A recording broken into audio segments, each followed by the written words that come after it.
Rice మిల్లర్ల అక్రమాలకు వనపర్తి జిల్లా care of address గా మారింది. ప్రభుత్వానికి అప్పగించాల్సిన సీఎంఆర్ ధాన్యాన్ని కొందరు దొడ్డిదారిన పక్క రాష్ట్రాలకు తరలించి ప్రభుత్వ ఖజానాకు గండి కడుతున్నారు. మిరాసి పల్లి హైవే సమీపంలోని ఇషాన్ ట్రేడర్స్ రైస్ మిల్ యజమాని మధుసూదన్ రెడ్డి గతంలో తనకు ప్రభుత్వం కేటాయించిన సీఎంఆర్ ధాన్యాన్ని గుట్టల్లో దాచిపెట్టిన విషయం ఇప్పుడు వెలుగులోకి వచ్చింది. అనంతరం దానిని పక్క రాష్ట్రాలకు తరలించి కోట్ల రూపాయలు ప్రభుత్వ ఖజానాకు గండి కొట్టాడు. పక్కా సమాచారంతో అడిషనల్ కలెక్టర్ తనిఖీలు చేసి మిగిలి ఉన్న ధాన్యాన్ని సీజ్ చేశారు. అయితే మిల్ యజమానికి చట్టపరమైన చర్యలు కూడా తీసుకోవాలని అధికారులు ఆదేశించారు.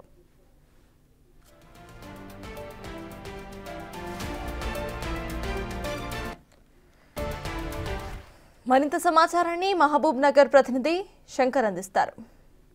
అప్పటి బీఆర్ఎస్ ప్రభుత్వంలో మిల్లర్లు చేసినటువంటి అవినీతి అక్రమాలు ఒక్కొక్కటిగా వెలుగులోకి వస్తున్నాయి. ప్రధానంగా వనపర్తి జిల్లాలో ఏకంగా 2,52,000 బస్తాల ధాన్యాన్ని ఇతర ప్రాంతాలకు తరలించి సొమ్ము చేసుకున్నటువంటి వైనం బయటికి రావడంతో ఇది జిల్లా వ్యాప్తంగా కూడా హాట్ టాపిక్ గా మారినటువంటి పరిస్థితి కనిపిస్తుంది.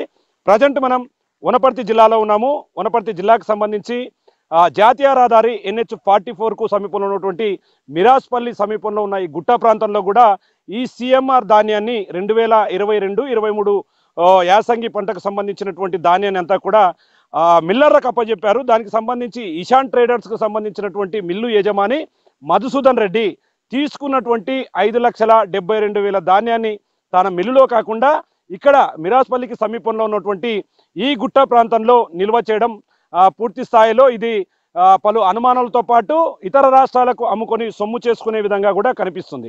ఎగ్జాక్ట్ లొకేషన్లో మనం చూస్తే కనుక అసలు ఎవరైనా సరే ఒకవైపు పౌర సరఫరాల శాఖ రైస్ మిల్లర్లకు వడ్లు కేటాయించినప్పుడు ఆ వడ్లన్నింటినీ కూడా తమ రైస్ మిల్ల దగ్గర సేవ్ చేయాల్సి ఉంటుంది, అంటే ఆ రైస్ మిల్ దగ్గర భద్రపరచుకోవాల్సి ఉంటుంది. కానీ అక్కడ కాకుండా ఇట్లా గుట్టల ప్రాంతాల్లో దాన్ని చేసి దాని మీద కవర్లు కప్పారు. మొత్తంగా దాదాపు 5,72,000 వరి ధాన్యానికి సంబంధించి కొంత ఆడించి ప్రభుత్వానికి ఇవ్వగా ఇంకా అతను 2,52,000 బస్తాల వడ్లను ఇంకా ప్రభుత్వానికి అప్పజెప్పాల్సినటువంటి పరిస్థితి ఉంది. కానీ పూర్తిగా నిబంధనలను తుంగలో దొక్కుతూ పౌర సరఫరా శాఖ అధికారులతో కుమ్మక్కై మొత్తంగా వారి పర్యవేక్షణ దీని మీద క్లియర్ కట్గా ఉండాలి. మరి ఇన్ని సంవత్సరాలుగా ఇక్కడ ఇంత తతంగం జరుగుతున్న అధికారులు ఎందుకు చూసి చూడనట్లు ఉన్నారో ఇప్పటికీ తెలియడం లేదు. మరోవైపు విషయం తెలుసుకున్నటువంటి అడిషనల్ కలెక్టర్ కూడా దీని మీద ఆదేశాలు జారీ చేయడంతో స్థానిక కొత్తకోట MRO ఈ ప్రదేశానికి రావడం జరిగింది. ఇక్కడ ఉన్నటువంటి బస్తాలను అదే సందర్భంలో ఇక్కడి నుంచి పక్క రాష్ట్రాలకు DCM ద్వారా తరలిస్తున్నటువంటి DCM వాహనాన్ని కూడా వాళ్ళు అదుపులోకి తీసుకోవడం, అక్కడ కొత్తకోట పోలీస్ స్టేషన్ కూడా దాన్ని తరలించినటువంటి పరిస్థితి కనిపిస్తుంది. ముఖ్యంగా మనం విజువల్స్లో చూస్తే ఇంత పెద్ద ఎత్తున అంటే దాదాపు CMR వడ్లు అనేది ఖచ్చితంగా ప్రభుత్వానికి పెద్ద ఆదాయాన్ని తెచ్చిపెట్టేది విధంగా ఉంటుంది. కానీ ఇక్కడ వీళ్ళ నిర్లక్ష్యానికి ఇది నిలువెత్తు సాక్ష్యంగా కూడా చెప్పుకోవచ్చు. మేజర్గా ఈ మిరాస్పల్లికి సంబంధించి ఇషాన్ ట్రేడర్స్ మధుసూదన్ రెడ్డి ఇదంతా చేశారని చెప్పి కూడా ఇప్పటికే MRO మరి కొంతమంది కూడా దీని మీద క్లారిటీ ఇచ్చారు. ఇప్పటికి దీనికి సంబంధించి పౌర సరఫరాల శాఖ అధికారులు కావచ్చు, మరోవైపు జిల్లా పోలీస్ యంత్రాంగం కూడా ఇక్కడికి వచ్చి దీన్ని పూర్తి స్థాయిలో దర్యాప్తు చేపట్టి వాటి మీద కేసు నమోదయ్యేలాగా కూడా ముందుకు వెళ్తున్నటువంటి పరిస్థితి కనిపిస్తుంది. ఏది ఏమైనప్పటికీ అప్పుడు వనపర్తి జిల్లాలో రాష్ట్ర వ్యవసాయ శాఖ మంత్రిగా ఉన్నటువంటి సింగిరెడ్డి నిరంజన్ రెడ్డి పీరియడ్లోనే దీనికి సంబంధించినటువంటి సీఎంఆర్ ధాన్యం అంతా కూడా వాళ్ళకి కేటాయించడం, వాళ్ళు తిరిగి ప్రభుత్వానికి అప్పజెప్పకుండా ప్రభుత్వాన్ని పక్కదారి పట్టిస్తూ సొమ్ము చేసుకోవడానికి ఇలాంటి అడ్డదారులను ఎన్నుకోవడం ఎంతవరకు సమంజసం అని చెప్పి కూడా లోకల్గా ప్రజలైతే గుసగుసలాడుతున్నటువంటి పరిస్థితి కనిపిస్తుంది. కాంగ్రెస్ ప్రభుత్వం అధికారంలోకి వచ్చిన తర్వాత ఈ యొక్క రైస్ మిల్లర్లు చేస్తున్నటువంటి అవినీతి అక్రమాలపై స్పెషల్గా దృష్టి సారించింది. దీని మీద ఖచ్చితంగా ఇప్పటి వరకు పెండింగ్లో ఉన్నటువంటి బకాయిలన్నింటినీ కూడా ఖచ్చితంగా వెంటనే చెల్లించాలి, లేదంటే వాళ్ళ మీద రెవెన్యూ యాక్ట్ ద్వారా కఠినమైన చర్యలు తీసుకుంటామని చెప్పి కూడా రేవంత్ సర్కారు ఆదేశాలు జారీ చేసిన నేపథ్యంలో ఒకవైపు జిల్లాకు సంబంధించినటువంటి అధికారులు కూడా దీని మీద దృష్టి సారించారు.